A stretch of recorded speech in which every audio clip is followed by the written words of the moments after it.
I'm really sorry, I forgot to connect my mic, so I'm going to do some voiceover for part of this. About 18, 19 years ago, I got this book from a neighbor who unfortunately passed away.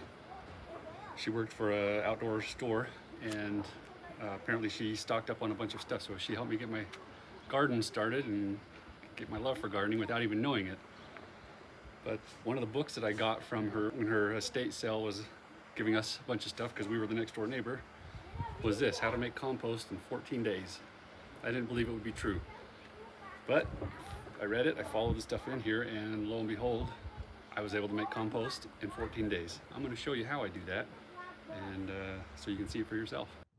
We're going to start off with a layer of brown materials or carbohydrate-rich materials. I don't want to get too caught up in the nomenclature and make things any more confusing than they need to be. Some examples of brown materials are bagged leaves or dried plant matter or straw, for example. I'm going to wet it down for two reasons. First of all, I don't want things to be blown away. It's a little bit of a windy day today, but I also need to add some moisture to the compost pile itself. The bacteria that breaks down the compost works better in a moist environment.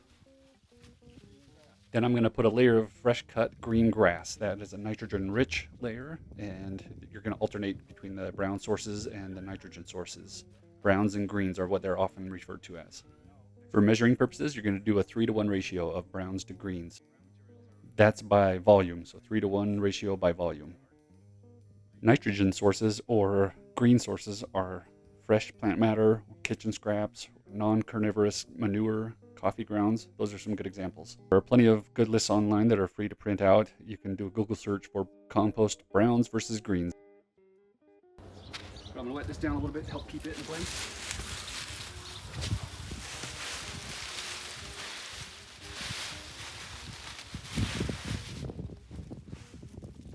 I'm going to wet it down now, adding moisture as I go and build the pile up. It's important to have enough moisture in there for the bacteria to work effectively. In case you're wondering where I got the dried leaves from, in order to have them at the same time that I'm mowing my grass, I planned ahead. And last fall I saved a whole bunch of bagged leaves and I put them into an area where they would stay nice and dry.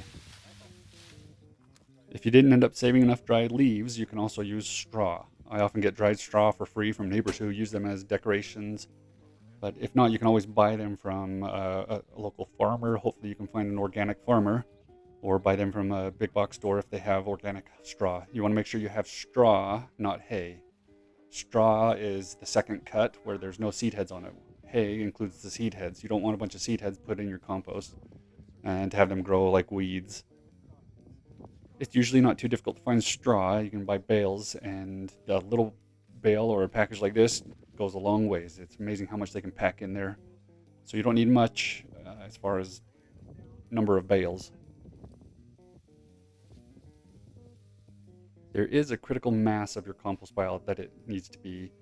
The magic number is at least 3 cubic feet. In other words, you need to have it 3 feet wide, 3 feet tall, and 3 feet deep. If it's this size or bigger, then it can maintain enough heat in order to get the compost hot enough to reduce the pathogens and even eliminate some potential unwanted seeds. That's why a lot of these tumbler bins don't really turn out decent compost. They're just not large enough to have that critical mass. Now, another source of browns or carbohydrate is shredded paper. My kids come home with tons of homework papers. We get lots of mailers in the mail. Anything that's glossy, go ahead and recycle. Anything that's not glossy, regular paper, I can use as a carbohydrate source, and I do that. Newspapers nowadays are safe to use because they have a vegetable-based ink. Again, stay away from the glossy stuff.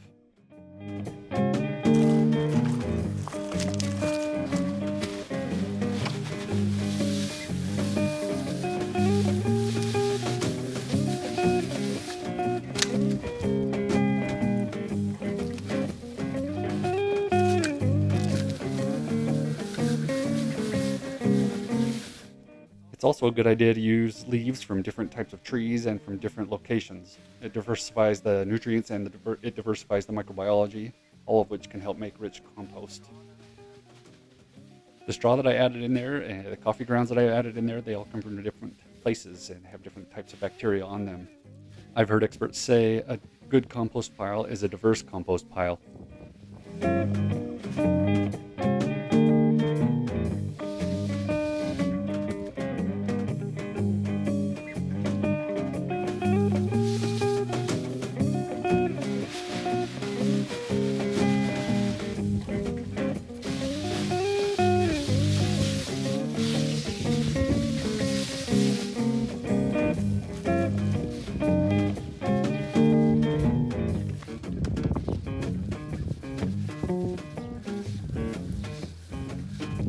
Something that is debatable is adding finished compost to a new compost pile. In theory, it inoculates the pile with the right bacteria to break down the new compost. It can also diversify the bacteria contained in the current pile. With the amount of bacteria on everything already, just naturally, that's why it's debatable. Is it necessary, or is it even helpful? It's not likely going to hurt, so I do it. I also like to add store-bought compost starters sometimes. They claim to have beneficial bacteria for the compost to help it break down, and they claim to have food for that bacteria. Again, I don't think it'll hurt anything, but it's certainly not necessary. I've done it plenty of times without adding anything like that.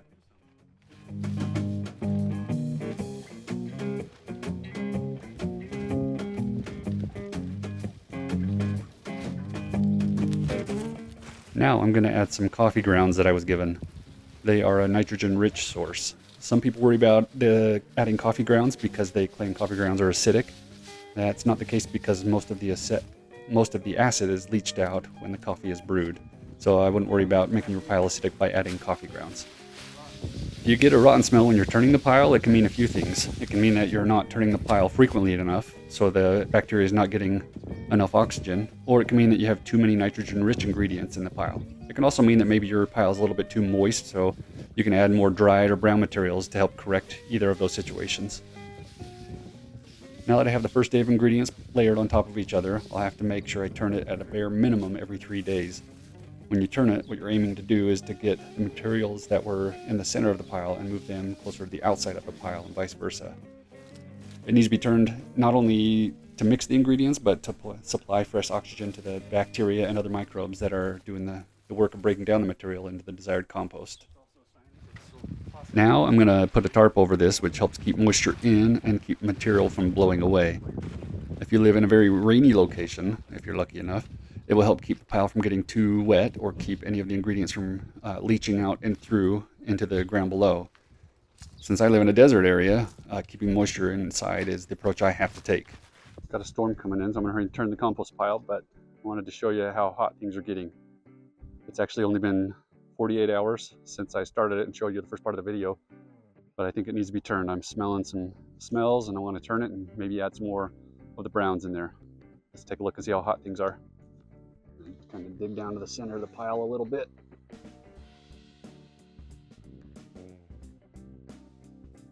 We are at 156, it's like 7. So that's about the center of the pile. It's pretty impressive. I'm going to go ahead and mix the pile, stir it, turn it, whatever you want to call it.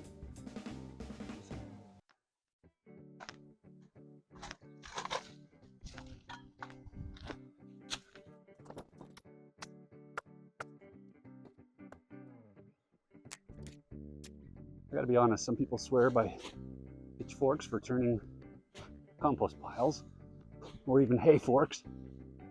I don't like them. I'm gonna go back to the shovel. Every year it seems I forget and try it, but I'd rather have a shovel.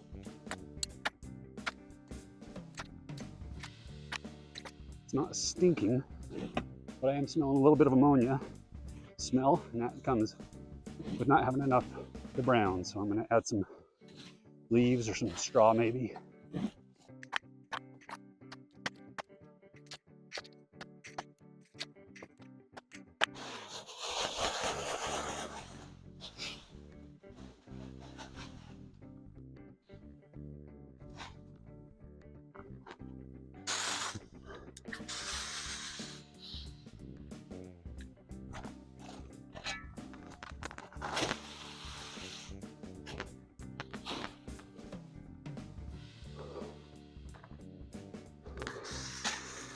And I have some old organic potting mixes from flowers that didn't take, or stuff that I was using for experiments. Go ahead and add those to the pile since they're organic. I don't mind throwing them in there. Hear me scraping the board on the bottom.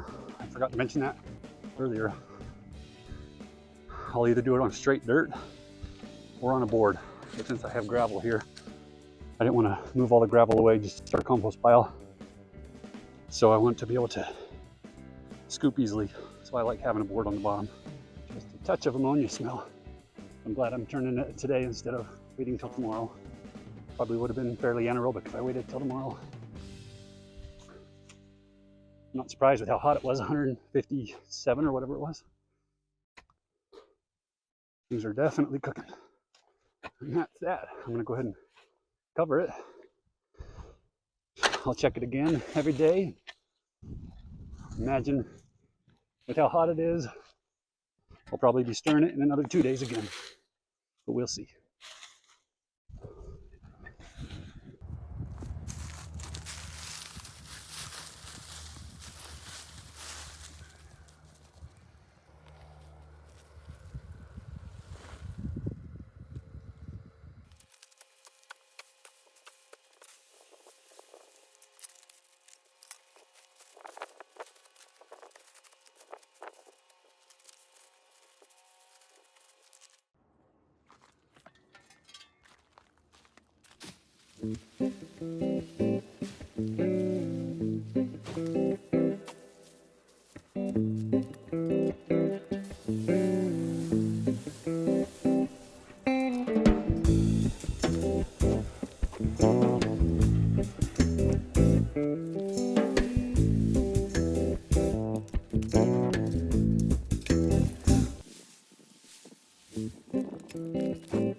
Here is what should be day 9, but I skipped a day on accident.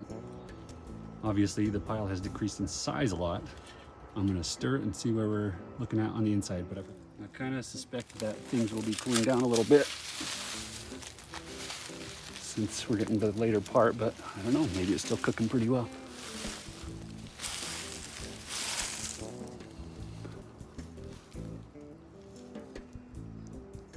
It's cooled down a little bit, but still 127 degrees is not bad. Still definitely working. It's a little dry. I'm gonna make sure I get it wet.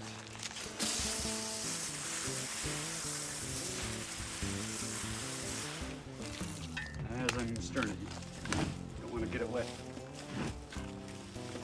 just by wetting the top of it.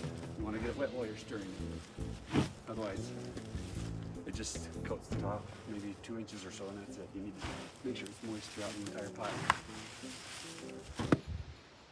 So it is a crazy windy day today, but it's the final day of turning the compost pile. Since it's so windy, I'm not going to be recording any sound or anything. You'll not be able to hear anything but the wind.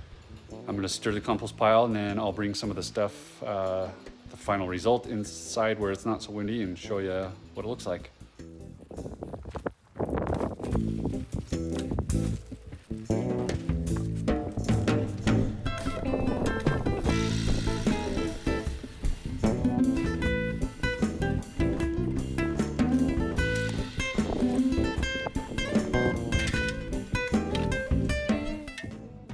It is at this point that I'm realizing I did not have completely finished compost. So this time the 2-week method didn't quite work. I think the main reason for this is that I did not quite have a large enough pile. I was limited on my grass clippings. If I wanted to make that pile a little bit bigger to get that 3 cubic feet size, then I could have obtained some manure or borrowed some grass clippings from a neighbor or something like that to bulk it up and get it a little bit larger. Every time I've successfully done the 2-week compost method, I've had a large box that was exactly 3 cubic feet that I would fill and have no problems with it then. But not to be discouraged at all. This is going to make a wonderful mulch, or even if I do a little extra work sifting some of this stuff out, I'm sure there's plenty of completed compost in there. One definition of completed compost is when you can no longer recognize any of the original elements. So the grass you put in doesn't look like grass anymore, the leaves you put in doesn't look like leaves anymore, etc. So if you're going by that definition, this is definitely not finished compost. I'm going to switch the camera around and show you what it looks like up close. Here it is. I can still see some of the straw. I can still see some of the grass. I definitely see some leaves. It's in the process of breaking down for sure, but it is not completed compost. It's often misunderstood. Compost is not completely broken down when it's finished. It's just to the point of no longer being recognizable. Compost continues breaking down once you put it on, and that's part of what releases some of the nutrients and everything when you use it as a fertilizer or a mulch or to amend your soil. This would totally be a good mulch to use. I'm gonna definitely use this as is to mulch some of my plants that need a little extra. So it was not a waste of time, but I am done with turning it every 3 days. I don't want to continue doing it. It's not hot anymore. I could add something that's high in nitrogen, like more grass clippings, to see if I can heat it back up again. I'm just not interested in doing that. This was my 2-week experiment. To have compost that's completely broken down, that's called humus. That's that dark, rich stuff that you see is real crumbly and fine and makes a good soil texture and a good amendment for your soil. But that's a ways down the road for compost.